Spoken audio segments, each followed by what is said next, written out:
नमस्कार विद्यार्थी मित्रांनो, आज आपण सराव संच 4 इयत्ता 6वी गणित बघणार आहोत। त्या अगोदर पूर्णांक संख्या म्हणजे काय ते आपण बघणार आहोत।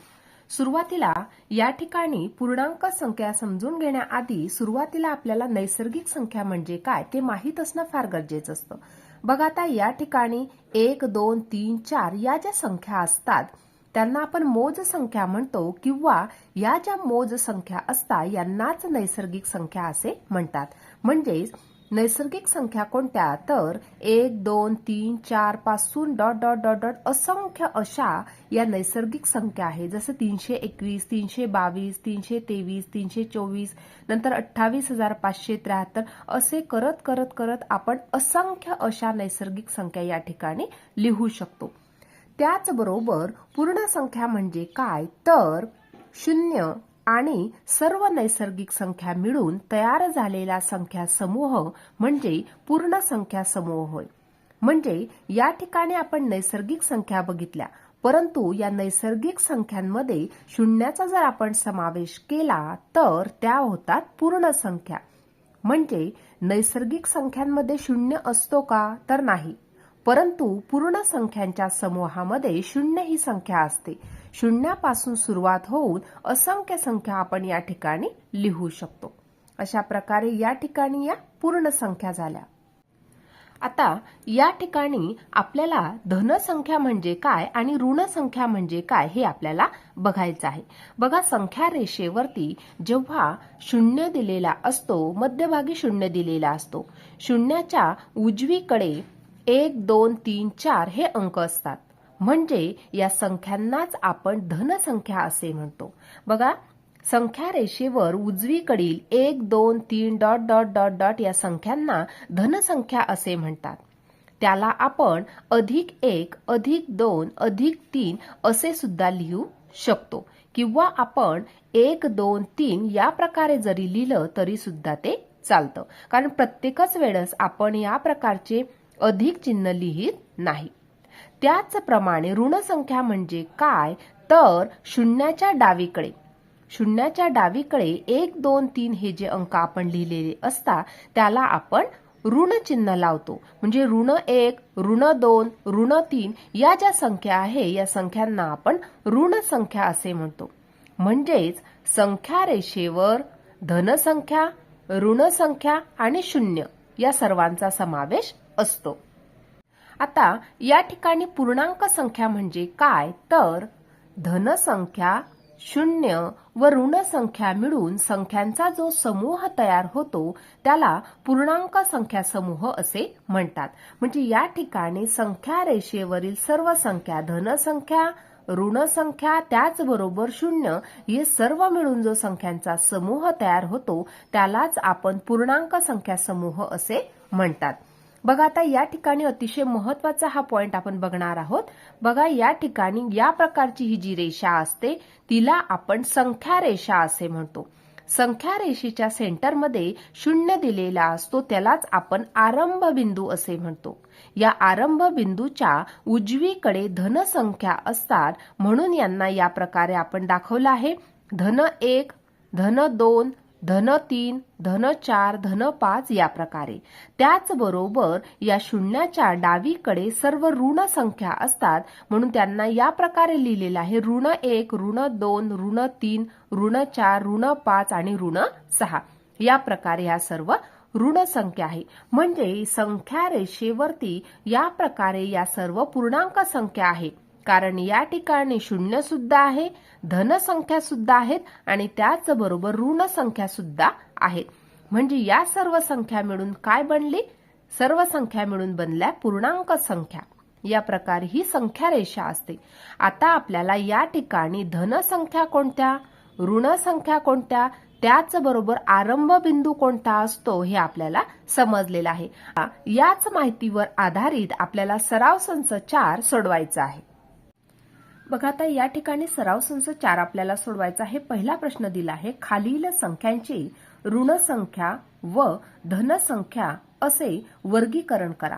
आता या ठिकाणी या ज्या संख्या दिलेल्या आहे यांच्या आपल्याला ऋण संख्या व धन संख्या यांमध्ये वर्गीकरण करायचे आहे।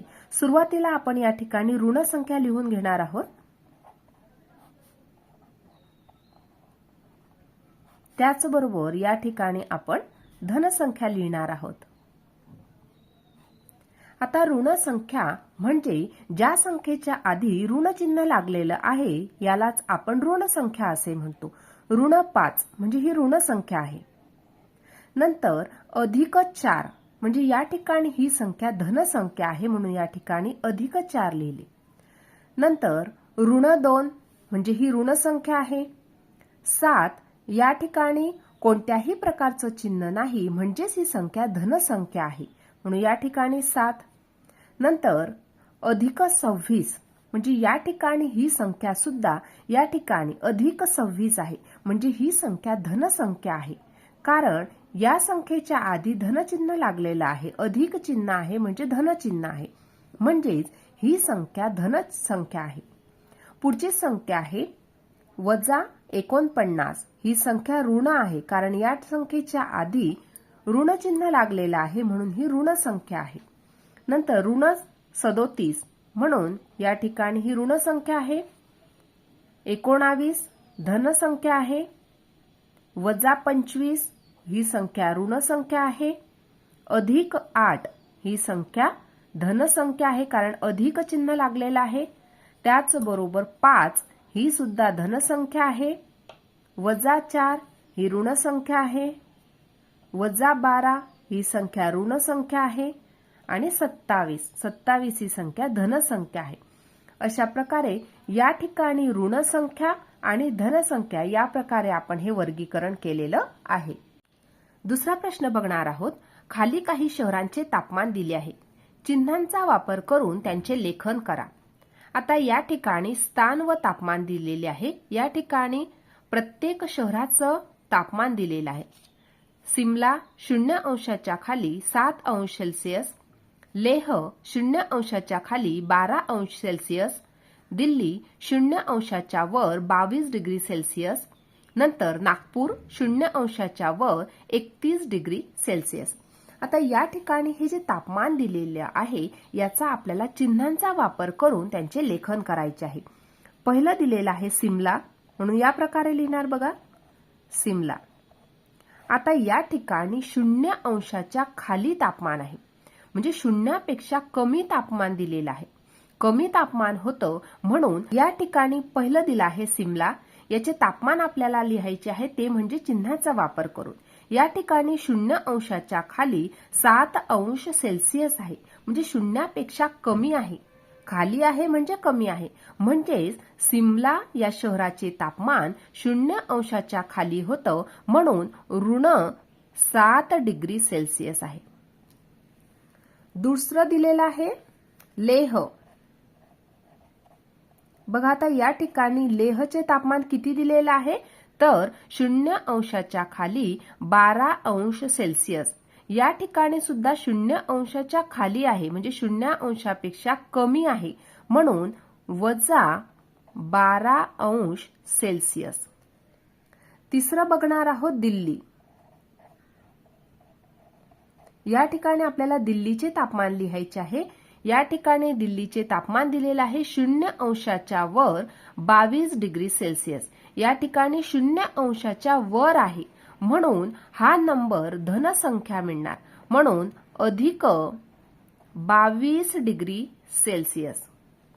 पुढचं बघणार आहोत नागपूर. नागपूर शहराचं तापमान आपल्याला लिहायचं आहे. या ठिकाणी 0° वर 31°C. या ठिकाणी 0° वर आहे. वर दिलेला आहे म्हणजे ही सुद्धा धनसंख्या आहे म्हणून अधिक 31°C. अशा प्रकारे या ठिकाणी या शहरांचे तापमान आपण चिन्हाचा वापर करून लिहिलेले आहे. तिसरा प्रश्न बघणार आहोत. खालील उदाहरणातील संख्या चिन्हांचा उपयोग करून लिहा. पहिलं दिलं आहे एक पाणबुडी समुद्र सपाटीपासून 512 मीटर अंतर खोलीवर आहे. बघा आता या ठिकाणी ही जी पाणबुडी आहे ही समुद्र सपाटीपासून 512 मीटर अंतर खोलीवर आहे म्हणजे ती खाली दिलेली आहे.